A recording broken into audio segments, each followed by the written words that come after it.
Today I have Kyle Misek, the director, writer, and producer of the film The Autumn Girl. Kyle, how are you today? Good. How are you doing? I'm doing well, thank you. So, Kyle, can you give our live viewers a rundown about your film? Yeah, basically, it's about a young boy, and he has a crush on this girl that's way out of his league. She's older than him, uh, and has no chance with her, and he gets beat up by some bullies in this film. And by the end, he ends up winning her over, and that's kind of a happy ending, sort of a story. So yeah. What inspired your writing for this? I just wanted to have a little story where you'd have a boy that's just like kind of how I explained, just somebody that's way out of his league, this girl, seemingly no chance. And I just kind of wanted this little fairy tale sort of story to happen. And being the writer and director, you can make up whatever you want and tell whatever story you want. So that was kind of what I wanted to do. And I always liked the idea of doing something set in the 60s. I really liked that era. And to do something around Sandlot baseball. I was a big fan of the movie The Sandlot growing up as a kid, so that was kind of a fun backdrop to put the story against. I think it's a really cute like storyline to write, and I mean, The Sandlot. What was that? Wendy Peppercorn. Yeah, Yeah, so that's really cute. And when did you end up filming this? we shot this in October of 2020. Oh, so how did COVID affect, filming for you? It didn't, honestly. I mean, yeah, it didn't have much of an effect on us. We just wanted to make a movie, and so we set out to make a movie. And anybody that wanted to be a part of it that we'd reached out to, we told them we're going to be shooting, and if you're not comfortable, then you don't have to be a part of it. But if you want to be a part of it, then we'd love to have you. So. I love that. And, so what is your background in filmography for our viewers and directing and writing and whatnot? Is this your first time?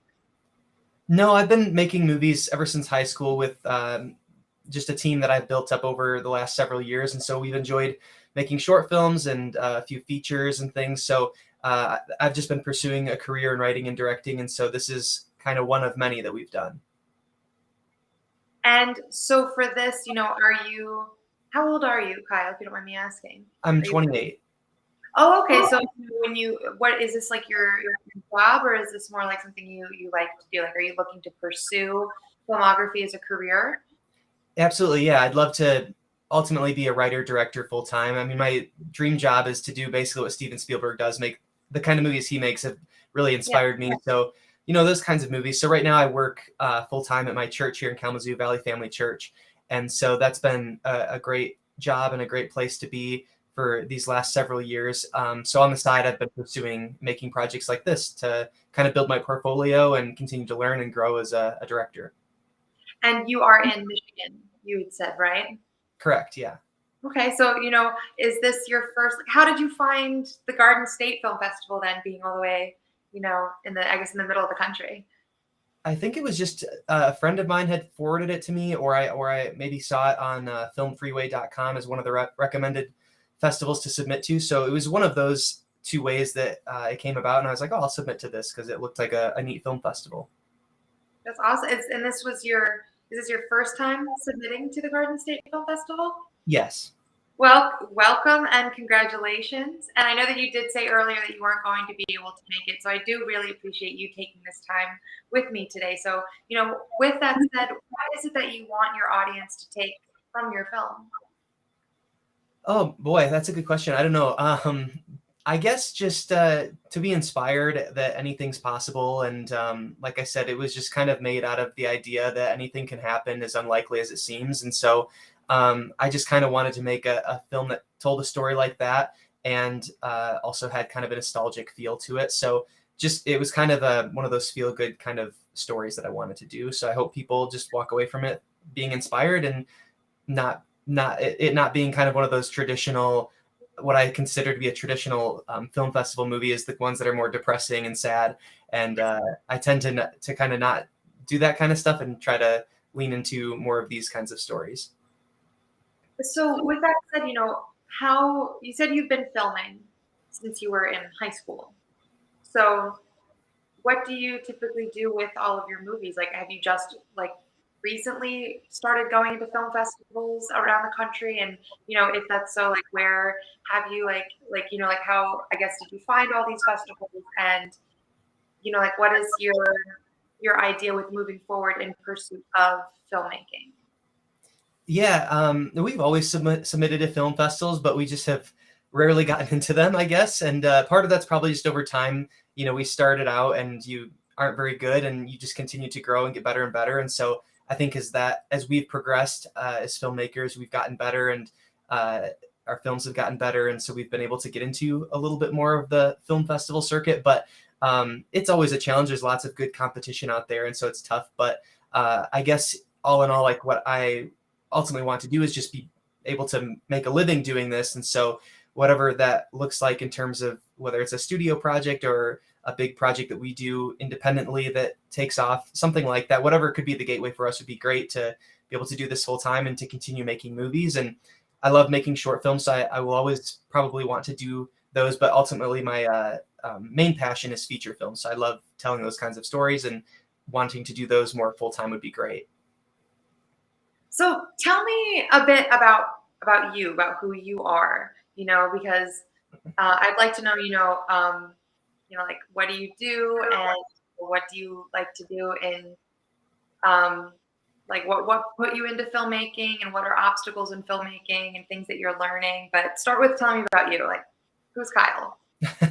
Boy, I don't know how to answer that, I guess. Well, I guess, like I said, I work at Valley Family Church, and so first and foremost, I'm a Christian, and that's kind of my main, I guess, identity there. But in terms of filmmaking, I love just telling stories and writing and directing. And a lot of my inspirations came from movies like the Rocky movies, Back to the Future, The Goonies, um, Forrest Gump, Jurassic Park. Those kinds of 80s Yeah. and 90s were a big era of movies that I loved, and so I always wanted to, I guess, tell stories like those and make movies that inspired me. And it all started kind of in high school. I didn't really know what I wanted to be until the summer after my sophomore year, and getting to help out randomly on a movie set that was kind of filming in our area was just a really cool experience. And I thought, wow, that's the guys that are the head of it. They were two directors.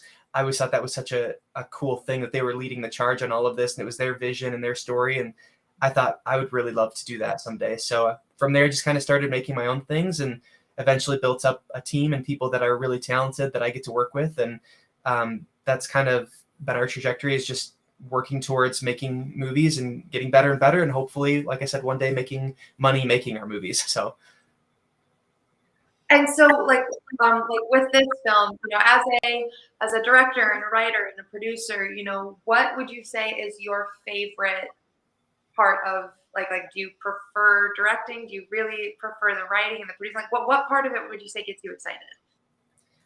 it's a good question. I think the writing and the directing for me go really hand in hand, just because I really enjoy getting to come up with the story and just kind of dream.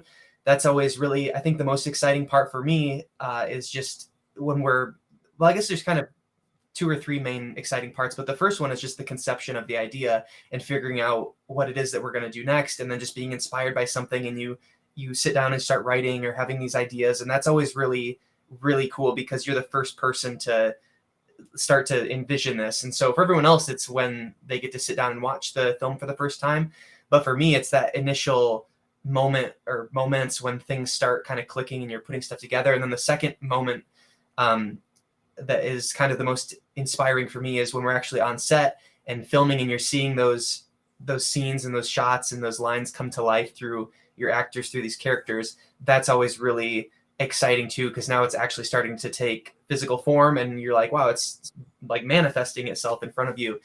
And then when you're editing too, kind of seeing it pieced together, that's another kind of the third stage of the excitement, when you're starting to see it take form again, but trying to figure out the challenges and the struggles of, okay, how do we cut together what we just filmed and try to make it a cohesive story. So that's kind of the last part of all of that. And then by that point, the movie's done and you're able to share it with people. But it's kind of those 3 points throughout that process that are the most fun for me.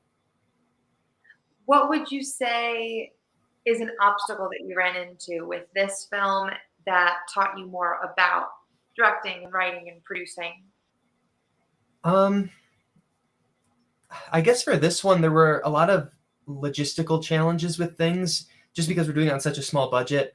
And we're trying the best we can to make it feel authentic to the 60s and making it feel like we're in this town. And so one of the tricky parts was just with the cars, trying to get the number of period vehicles that we needed with not having any money for that sort of a thing. So that was kind of tricky, just going around and asking all of these older people that had these fancy cars at a car show, just going to person, just asking, was kind of a it really reminded me, man, so much of movie making is depends on people and relationships, and to go around to ask each person, basically begging them to use their car in our movie, was a good reminder of that. Especially when you have no money, it really depends on that because you're asking for favors.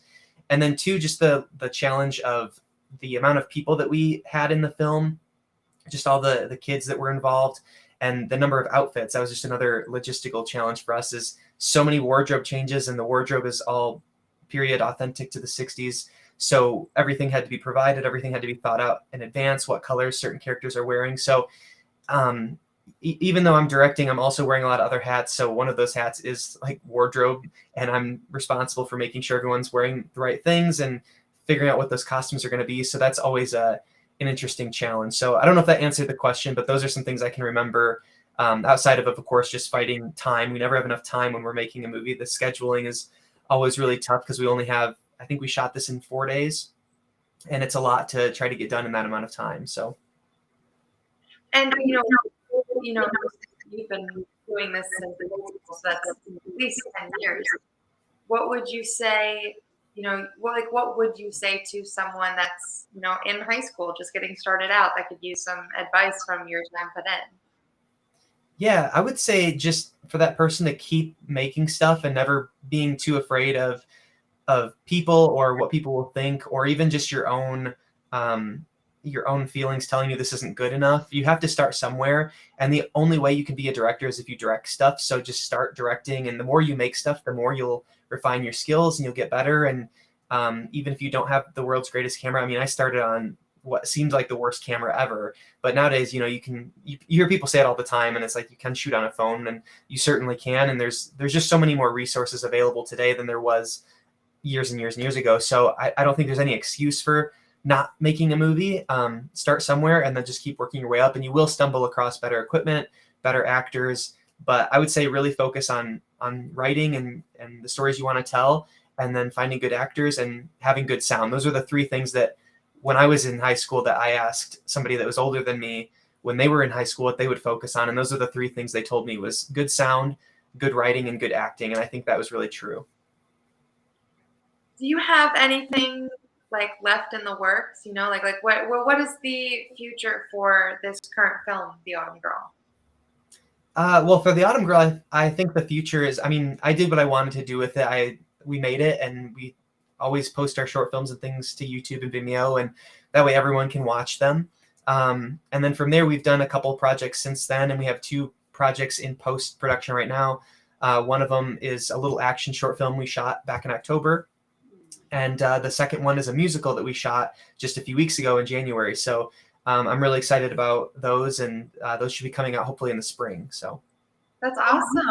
Well, I hope that that does go well for you. So what is next? What is next for filming? Like, do you have an idea set and ready to go that you're getting the work done now, trying to figure out how to get it run? yeah, we have a feature film that we're planning to do this year that we've been in pre-production for about a year now or more. So that's kind of our big thing that we're working on. And then we have another feature as well that we've been working on for about 3 years. That's kind of just on the back burner that we're slowly doing. We've been doing rewrites and making a lot of just effort towards that. So 2 kind of bigger projects that we've been focused on. And in the meantime, we always enjoy doing short films. So when an idea pops up that one of us want to do, we'll typically pursue that. But yeah, that's kind of what we have in the works right now. Kyle, thank you so much for, talking to me today about, The Autumn Girl and taking this time with me. I know that, you had said that you're not going to be able to make it to the festival. So it really has been such a pleasure to at least get to, put a face to the name and get to talk to you for some time. So, you guys, you can see The Autumn Girl on Saturday, March 25th at the Berkeley Continental. At the Berkeley Continental from 12 to 2. Sorry, I ran ahead of that a little quickly. But, Kyle, I hope you have a wonderful rest of your day. I hope that the winter in Michigan right now isn't too crazy. But, take care. And again, thank you so much for running with me today. Yeah, thank you so much for the opportunity. I appreciate it.